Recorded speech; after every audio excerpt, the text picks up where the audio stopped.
नमस्कार। समय संवाद में आपका स्वागत है। मैं हूं सर्वेश कुमार सिंह।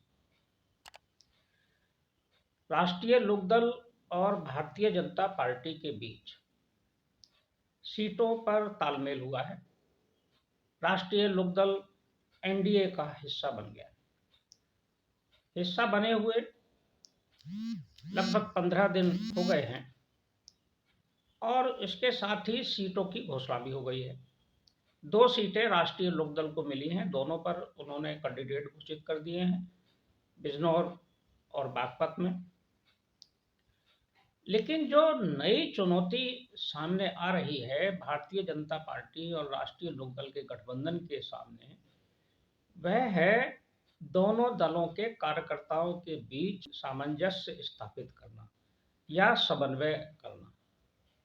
ये एक नई तरह की चुनौती के लक्षण दिखाई दे रहे हैं, क्योंकि एक लंबे समय से राष्ट्रीय लोकदल और भारतीय जनता पार्टी के बीच आमना सामना था।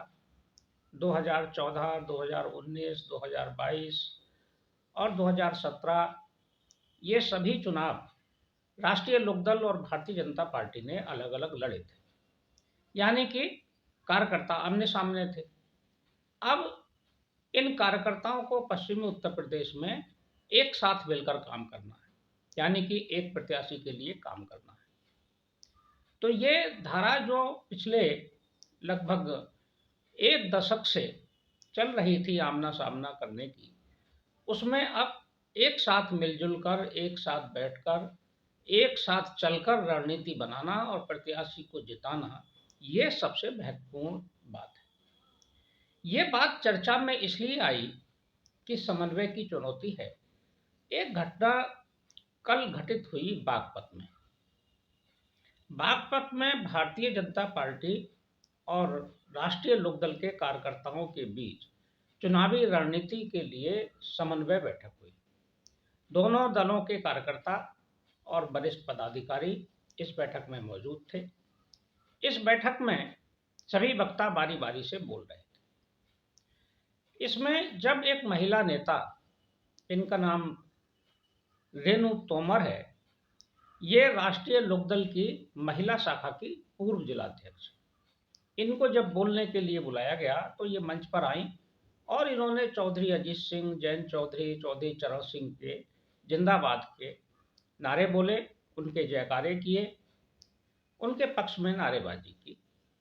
लेकिन उन्होंने कहा कि वो नरेंद्र मोदी और योगी आदित्यनाथ के जयकारा लगाने में, जिंदाबाद बोलने में अभी वो सक्षम नहीं है, या उन्हें अभी ये नारे, मोदी और योगी के नारे लगाने के लिए अभी थोड़ा समय लगेगा, यानी कि अभी वो नारा नहीं लगा पाएंगे। उन्होंने असमर्थता व्यक्त की कि अभी हमें इसके लिए समय चाहिए, यानी समय लगेगा। इस बात से भारतीय जनता पार्टी के कार्यकर्ता नाराज हो गए और उस बैठक में कुछ हंगामा सा हुआ। लोगों ने नाराजगी जाहिर की। इससे राष्ट्रीय लोकदल के जो नेता थे, वरिष्ठ नेता, उन्होंने स्थिति को संभाला और स्थिति को भांपते हुए तत्काल उन्होंने फैसला लिया कि महिला नेता रेणु तोमर को राष्ट्रीय लोकदल की प्राथमिक सदस्यता से बर्खास्त किया जाता है। तत्काल उनको राष्ट्रीय लोकदल से निष्कासित कर दिया गया। हालांकि मामला शांत हो गया। राष्ट्रीय लोकदल के नेताओं ने समझदारी का परिचय देते हुए और तत्काल कार्रवाई करते हुए मामले को संभाल लिया। ये जरूरी भी था, क्योंकि बागपत सीट से जो कैंडिडेट हैं वो तो राष्ट्रीय लोकदल के ही कैंडिडेट हैं। डॉक्टर राजकुमार सांगवान यहाँ से राष्ट्रीय लोकदल के प्रत्याशी हैं। उनको जिताना है। उनको जिताने के लिए ही ये समन्वय बैठक हो रही थी। भारतीय जनता पार्टी का सिटिंग सांसद यहाँ से सत्यपाल सिंह थे। सत्यपाल सिंह 2 बार के सांसद हैं। उनका टिकट काटकर ये सीट राष्ट्रीय लोकदल को दी गई है। इसलिए राष्ट्रीय लोकदल की जिम्मेदारी ज़्यादा है कि वो कार्यकर्ताओं के बीच समन्वय बनाकर रखें। लेकिन राष्ट्रीय लोकदल के नेताओं ने पूरी तरह समझदारी का परिचय दिया और स्थिति को संभाल लिया। यही स्थिति कमोवेश बिजनौर की सीट पर भी, वहाँ भी समन्वय की आवश्यकता है। समन्वय के लिए चंदन चौहान वहाँ प्रयास भी कर रहे हैं, भारतीय जनता पार्टी कार्यकर्ता भी प्रयास कर रहे हैं। लेकिन इसके लिए केंद्रीय नेताओं को और राज्य स्तर के नेताओं को भी सक्रिय होना पड़ेगा।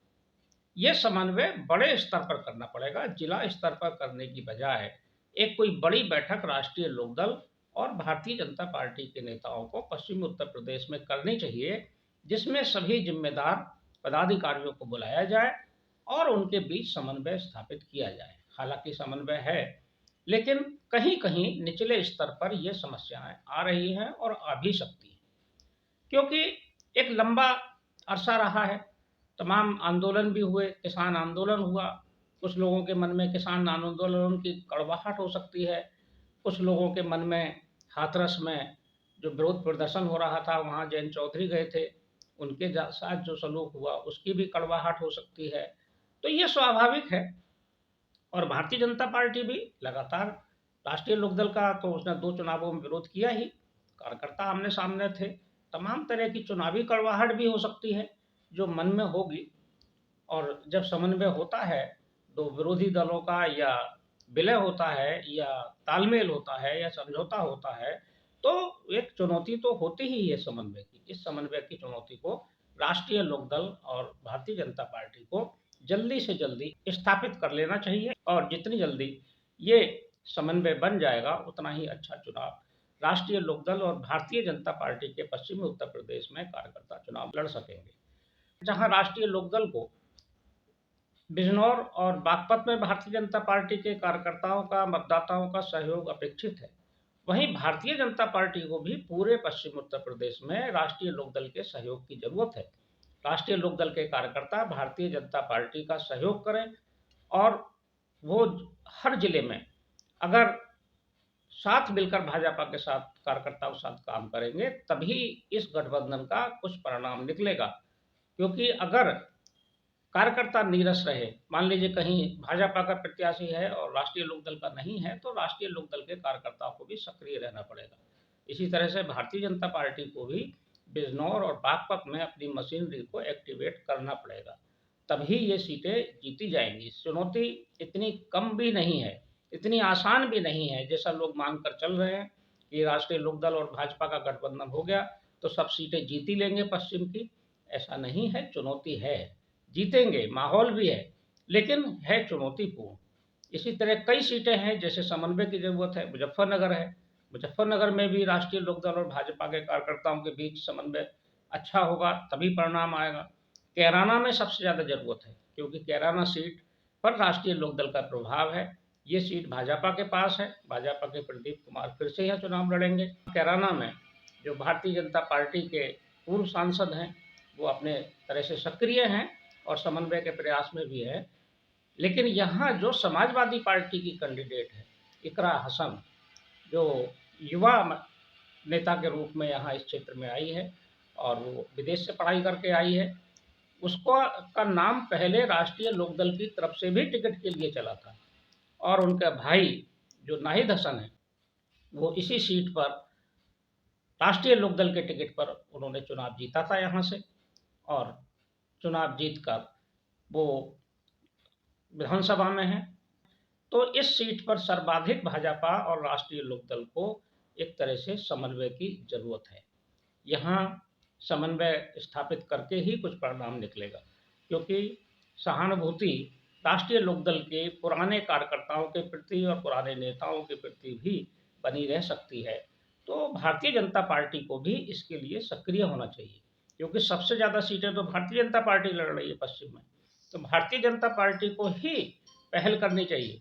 इस समन्वय का हल निकालने के लिए उम्मीद है कि हाल फिलहाल में दोनों दलों के नेता मिलेंगे और समन्वय स्थापित होगा, और बागपत जैसी घटना की फिर कहीं पुनरावृत्ति नहीं होगी। क्योंकि अगर ये ट्रेंड आगे बढ़ा, लोगों ने अगर मोदी और योगी के नारे लगाने से परहेज किया, तो ये एक इस गठबंधन के लिए नुकसानदायक स्थिति हो सकती है। समय संवाद में आज बस इतना ही, कल फिर मिलेंगे किसी एक खास विषय के साथ। तब तक के लिए मैं सर्वेश कुमार सिंह आपसे विदा लेता हूँ। नमस्कार।